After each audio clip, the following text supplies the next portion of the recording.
Hello.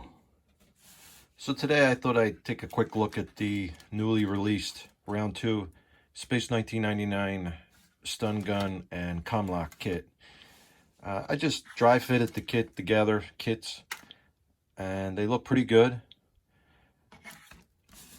I haven't decided whether or not or how I'm going to light them or whatever, but I have a sneak suspicion that a lot of these chrome parts can be replaced eventually in the future with actual aluminum, either by a vendor or maybe Round 2 themselves. I'm not sure.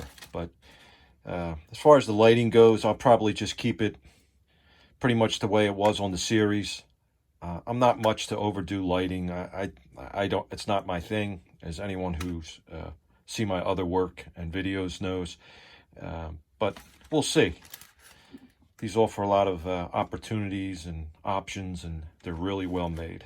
So I thought you guys would like to see them. I probably won't do a tutorial. They're already ad nauseum on YouTube, and I'm not going to contribute to that.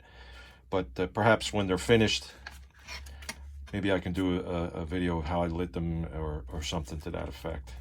These kits will be done on me time for me, and of course I have my I'm already behind the 8 ball with a lot of builds, so they take precedent during the week. Me time is weekends and evenings for me, so we'll see what happens. Anyhow, thought you guys would like seeing this. Thanks for stopping by.